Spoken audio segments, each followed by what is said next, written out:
Hello बच्चों, welcome to MS classes. आज की इस वीडियो में हम लोग पढ़ने वाले हैं 10th क्लास फिजिक्स का चैप्टर नंबर 5 और उसका ये पार्ट सेकंड होने वाला है। इससे पहले वाला वीडियो हम पहले ही अपलोड कर दिए, यदि आपने नहीं देखा है तो जाकर के प्ले लिस्ट में आप देख सकते हैं। आइए इस वीडियो को हम लोग स्टार्ट करते हैं। सबसे पहला जो हमारा टॉपिक होगा वो होगा विद्युत धारा का चुंबकीय प्रभाव। तो बच्चों, इसको इस प्रकार से डिफाइन किया गया है, तो परिभाषित किया गया है, जब भी हम किसी चालक तार में विद्युत धारा को प्रभावित करते हैं तो उस विद्युत धारा के प्रभाव के कारण उस चालक तार के आसपास एक चुंबकीय क्षेत्र उत्पन्न होता है, उसे ही विद्युत धारा का प्रभाव कहते हैं। तो हमारे बोल देने से लोग तो मान नहीं लेंगे, इस बात को दिखाना होगा, साबित करना होगा। तो आइए हम लोग जानते हैं। सर्वप्रथम इस घटना को जिन्होंने प्रूव किया था वो एक वैज्ञानिक थे और उसका नाम था ऑस्टेन। तो उन्हीं के एक्सपेरिमेंट को हम दोहराते हुए फिर से साबित कर सकते हैं, सच में किसी भी चालक तार में विद्युत धारा को प्रभावित करते हैं तो चुंबकीय क्षेत्र उत्पन्न होता है। ठीक है बच्चों, आइए देखते हैं। तो हमने क्या किया, तार लेते हैं, माना कि यह एक चालक तार है, इसका नाम हमने ए दे दिया, इसका नाम हमने बी दे दिया। इसके नीचे एक कंपास सुई को रख देते हैं। तो कंपास सुई का काम है कि कहीं चुंबकीय क्षेत्र है या नहीं है। यदि कोई चुंबकीय क्षेत्र नहीं रहेगा तो यह पृथ्वी के चुंबकत्व के कारण ये हमेशा उत्तर और दक्षिण की ओर क्या रहता है, ये स्थित रहता है। ठीक है बच्चों, और ये क्या करता है, चुंबकीय क्षेत्र को ये मेजर करके बताता है, इसलिए इसको चुंबकीय सुई भी कहा गया है। तो हमने क्या किया, विद्युत धारा को ए से बी की ओर प्रभावित कर दिया। ऐसा करने से हुआ ये कि यह कंपास सुई जो है इस प्रकार से ये क्या हो गया, ये घूम गया। तो आप इसको डॉट डॉट करके दिखा सकते हैं कि मतलब इससे पहले ये ऐसे था कंपास सुई, अब ऐसे ना रह करके अब जो है वो ऐसे हो गया। ये शॉर्ट कॉल ऊपर आ गया और ये नॉट कॉल ऊपर नीचे आ गया। इस बात से यह पता चलता है कि विद्युत धारा को प्रभावित करने से पहले यहाँ कोई चुंबकीय क्षेत्र नहीं था। जैसे ही विद्युत धारा को हमने प्रभावित किया, यहाँ एक चुंबकीय क्षेत्र उत्पन्न हुआ और यहाँ पर एक कंपास सुई पर बल लगा, जिसके कारण ये क्या हो गया, विक्षेप हो गया। इसको तो हमने साबित करके बता दिया। उनके एक दो और एक्सपेरिमेंट को हम लोग दिखाते हैं। आइए, उन्होंने क्या किया, देखा कि चुंबकीय क्षेत्र जो है विद्युत धारा की दिशा पर निर्भर करता है क्या। उन्होंने ये किया कि अगर विद्युत धारा की दिशा बी से ए की ओर को प्रभावित कर दिया। ऐसा करने से हुआ ये पूरा क्या हो गया, रोटेट हो गया, ये घूम गया। ये शॉर्ट कॉल जो है यहाँ हो गया नॉर्थ कॉल, ये हो गया साउथ कॉल। इस बात से भी उन्होंने पता लगाया कि चुंबकीय क्षेत्र जो है विद्युत धारा की दिशा पर भी ये निर्भर करता है। तो उसके बाद इन्होंने एक और चीज का प्रयोग किया। पहला ये किया कि चालक तार को इन्होंने ऊपर में रखा और कंपास सुई को इन्होंने नीचे में रख दिया। ऐसा करने से देखा कि ये अभी नॉर्थ कॉल रह गया और ये क्या हो गया, साउथ कॉल हो गया। ठीक है, उसके बाद इन्होंने क्या किया कि चालक तार को इन्होंने नीचे रख दिया और कंपास सुई को इन्होंने ऊपर में रख दिया। ठीक, तो ऐसा करने से हुआ ये कि ये फिर से रोटेट हो गया। तो मतलब ये हो गया साउथ कॉल, ये हो गया नॉर्थ कॉल। तो इससे पता ये चलता है कि चुंबकीय क्षेत्र जो है वो चालक तार की स्थिति पर भी ये निर्भर करता है। तो चालक विद्युत क्षेत्र जो है वो किन किन बातों पर निर्भर करता है, तो वो दो बातों पर निर्भर करता है चुंबकीय क्षेत्र। पहला हो गया विद्युत धारा की दिशा पर, इस दिशा पर, और इस बात का पता हमें चला कंपास सुई के विक्षेप से। दूसरा ये कि चालक तार की स्थिति पर, कि चालक तार नीचे है या ऊपर है। तो इन सभी बातों से हमें पता यह चलता है कि विद्युत धारा की वजह से चुंबकीय क्षेत्र उत्पन्न होता है और इस घटना को ही विद्युत धारा का चुंबकीय प्रभाव कहा गया है। और इस चीज का हम लोग पता लगाए हैंड स्टोर। ठीक है बच्चों, इसका आप एक स्क्रीनशॉट ले लीजिए। अब बढ़ते हम लोग अगले स्लाइड की ओर।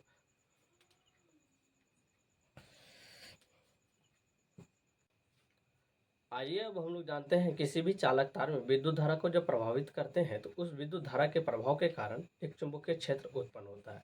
तो उस चुंबकीय क्षेत्र जो है किस ओर वो कार्य करती है, या तो बल लगाती है, और ये भी जानेंगे कि उस चुंबकीय क्षेत्र की दिशाएं किस ओर होती है।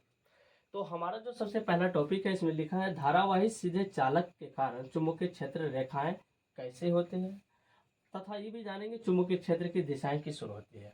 तो जैसे अभी हम बना रहे हैं, ये हो गया सीधा धारावाही चालक तार।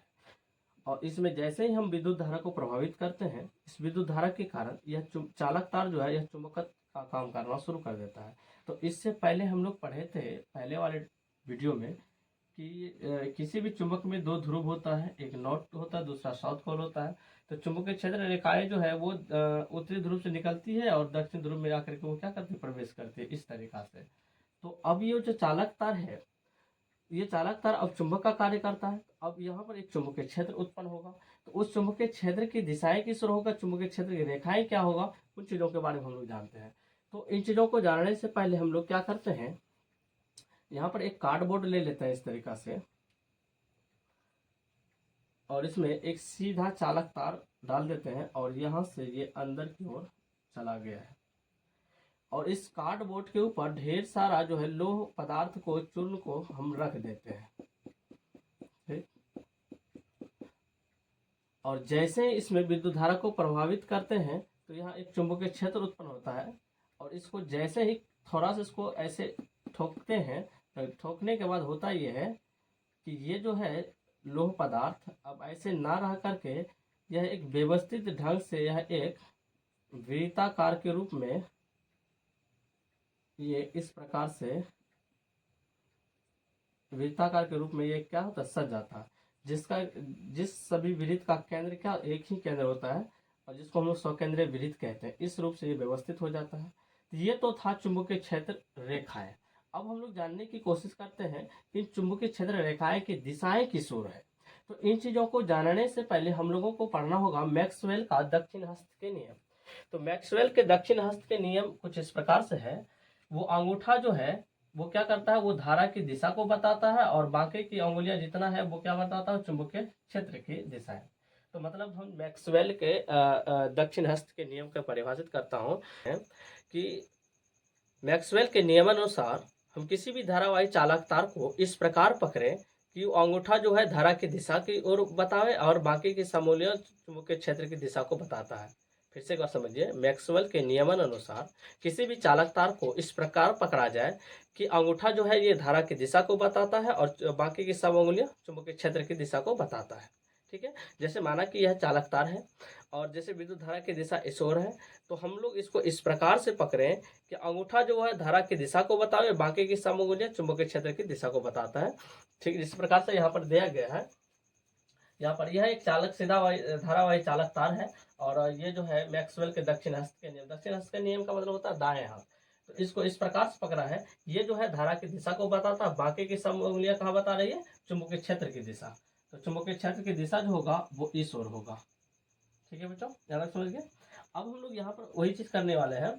जैसे ही यहाँ पर हम लोग देखेंगे धारा की दिशा इस प्रकार है और चुंबकीय क्षेत्र की दिशा को यदि हम लोग पता करेंगे कि इसकी दिशा किस ओर है, तो हम इसको इस प्रकार से पकड़ लेंगे। और देखो ये धारा की दिशा को बताता है, तो धारा की दिशा ऊपर की ओर है, तो बाकी का उंगलियां सब कहाँ है, ये इधर की ओर। तो यहाँ जो होगा चुंबकीय क्षेत्र की दिशा जो होगा ये कहाँ होगा, ये बाहर की ओर। तो बाहर की ओर जो चुंबकीय क्षेत्र की दिशा होता है तो वो कौन सा ध्रुव का कार्य करता है, ये नॉर्थ पोल का करता है। और जहां पर आकर के वो खत्म होता है वो क्या करता है, साउथ पोल का काम करता है, ठीक है बच्चों। यहाँ तक समझने के बाद आप इसका एक स्क्रीनशॉट लीजिए। अब बढ़ते हैं हम लोग अगले स्लाइड की ओर।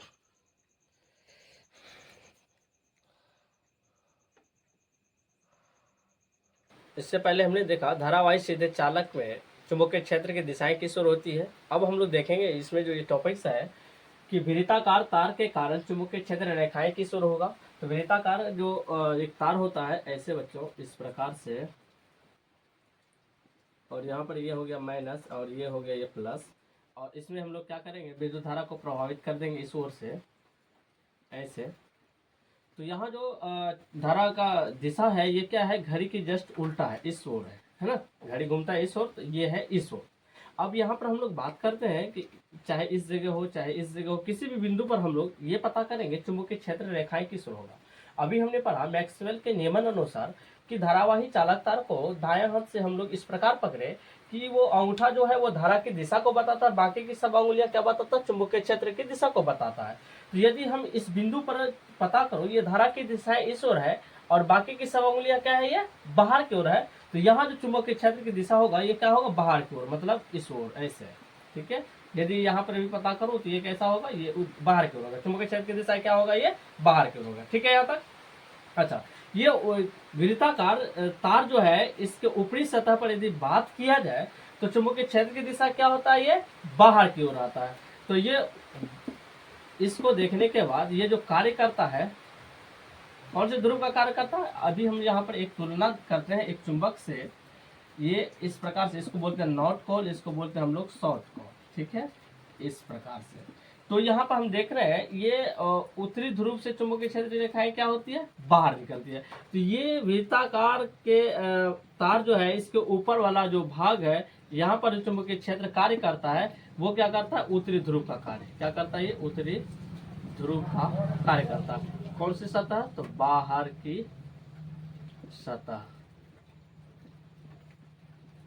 ठीक है, अब हम लोग ये जानना चाहेंगे इस वृत्ताकार जो तार है इसके अंदर वाली भाग में चुंबकीय क्षेत्र की दिशा क्या होगा। तो एक बात हम बता रहे हैं कि फिर से एक वृत्ताकार इस प्रकार से गोला ले लेते हैं। तो ये बाहर पता है हमें कि ये घड़ी के उल्टा दिशा में ये चलता है।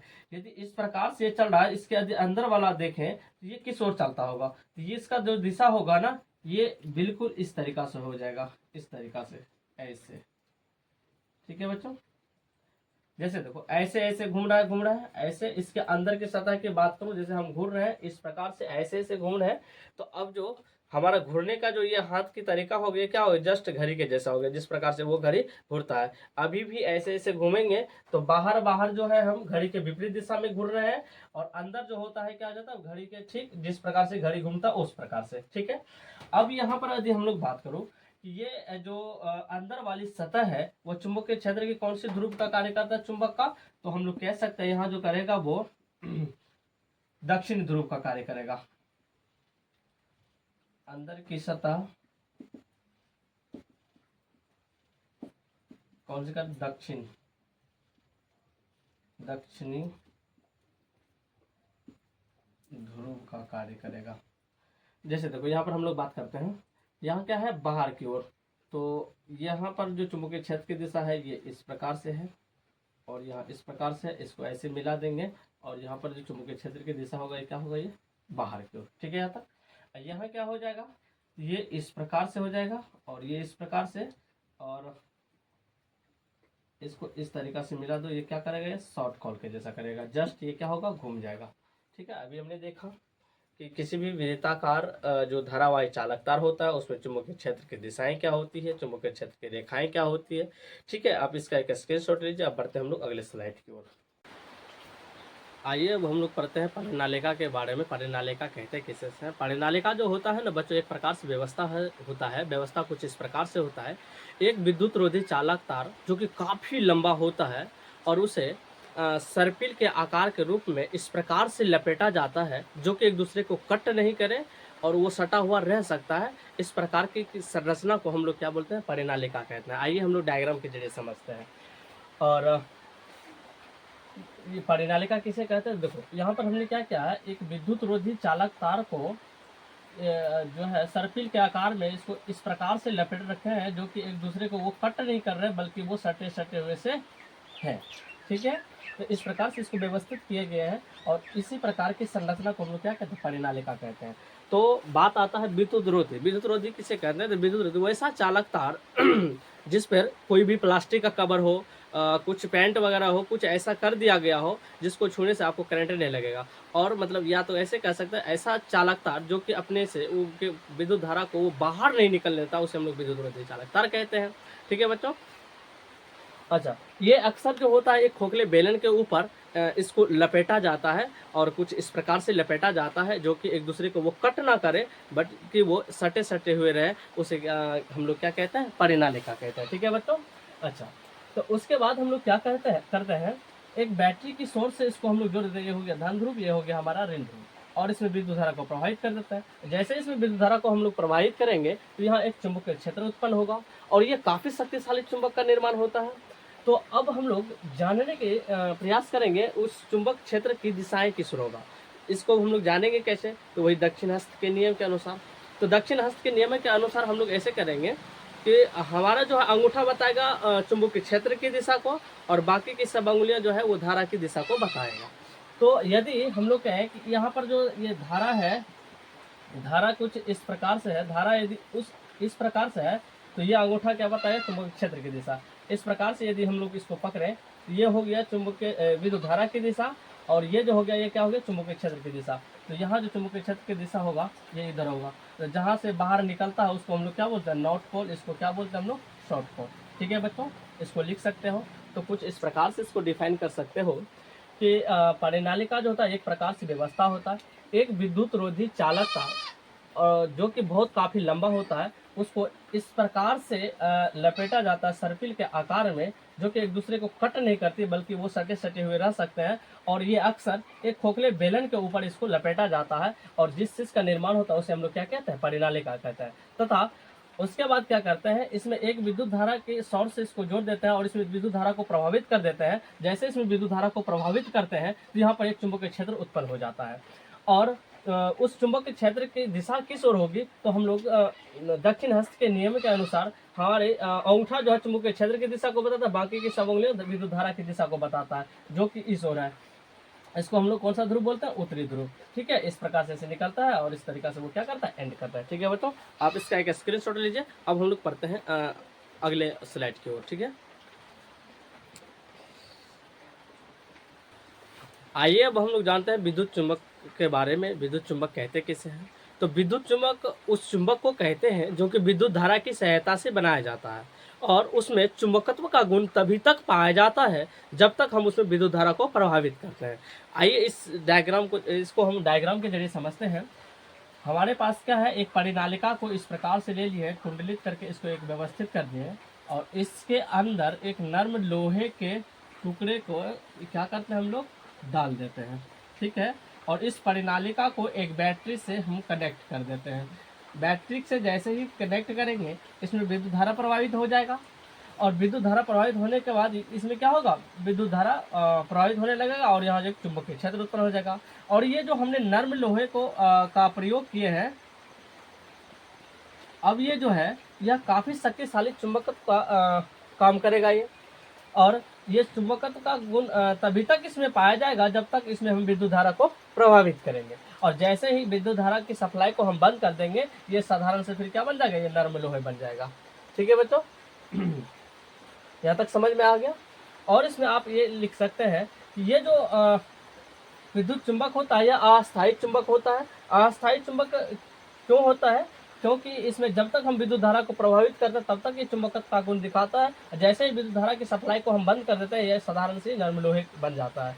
तो ऐसे चुंबक को हम लोग क्या कहते हैं, जो कि कुछ समय के लिए चुंबकत्व का गुण को प्रदर्शित करता हो, उसे हम लोग क्या कहते हैं, अस्थायी चुंबक कहते हैं। ठीक है बच्चों, यहाँ तक।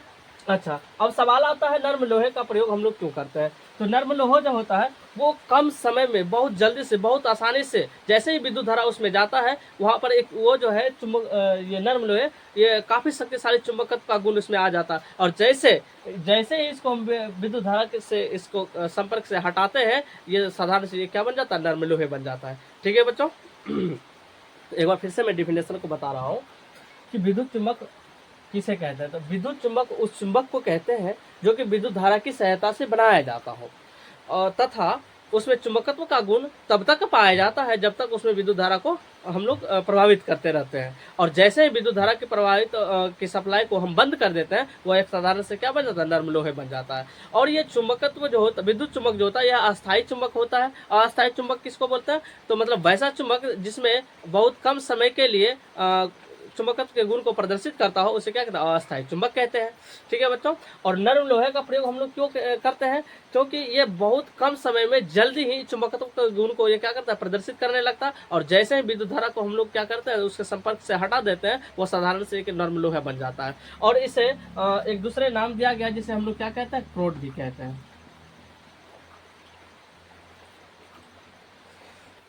आइए अब हम लोग बात करते हैं विद्युत चुंबक की तीव्रता किन किन बातों पर निर्भर करता है। ये 2-3 बातों पर निर्भर करता है, जो कि देखते हैं। पहला जो होता है या परिनालिका के फेरों की संख्या पर।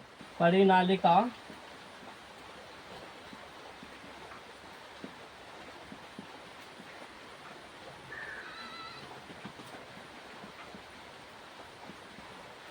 इसका मतलब क्या हुआ, हम एक परिनालिका इस तरीक़ा से ले लेते हैं और इसमें एक नर्म लोहे के टुकड़े को हम लोग डाल देते हैं और इसको एक बैटरी से जोड़ देते हैं और इसमें विद्युत धारा को प्रभावित कर देते हैं। मतलब जितना ये फेरों की संख्या होगा, परिनालिका की फेरों की संख्या होगा, उतना ही विद्युत चुम्बक की तीव्रता ज़्यादा होगा। तो हम लोग कह सकते हैं इसको तीव्रता जो है डायरेक्टली समानुपाती है किसका, ये परिनालिका की फेरों की संख्या। यदि ये दुगुना रहेगा तो दुगुना तीव्रता उसका रहेगा। दूसरा जो ये होता है धारा की परिमाण पर, धारा की परिमाण पर। इसका मतलब क्या हुआ कि आप जितना इसमें धारा एम्पियर ज़्यादा करेंगे उतना काफ़ी शक्तिशाली चुंबक का गुण इसमें आएगा। तो जैसे जितना एम्पियर आप बढ़ा सकते हैं उतना ही काफ़ी शक्तिशाली चुंबक ये गुण को प्रदर्शित करेगा। जैसे फिर से हम लोग कह सकते हैं इसकी जो तीव्रता है फिर समानुपाती है किसका, धारा की परिमाण का। और तीसरा जो इसका गुण है क्रोड की प्रकृति पर, क्रोड की प्रकृति पर। मतलब इसमें जो हमने नर्म लोहे का टुकड़ा रखे हैं, आप जितना अच्छा नर्म लोहे के टुकड़े को देंगे उतना काफ़ी शक्तिशाली इस चुंबक का निर्माण करेंगे। अब कुछ ऐसे नर्म लोहे डाल देंगे टुकड़े जो कि चुंबकत्व का गुण प्रदर्शित नहीं करता हो, फिर वो अच्छा शक्तिशाली चुंबक होगा क्या, नहीं होगा। तो इसलिए नर्म लोहे का प्रयोग कीजिए और जो जितना अच्छा नर्म लोहे का प्रयोग करेंगे उतना ही काफ़ी शक्तिशाली चुंबकत्व का गुण बढ़ेगा, उसकी तीव्रता भी बढ़ेगा। ठीक है, आप इसका एक अब स्क्रीनशॉट लीजिए। अब देखते हैं अगले वीडियो की ओर। आज की वीडियो हम लोग यहीं तक रखेंगे।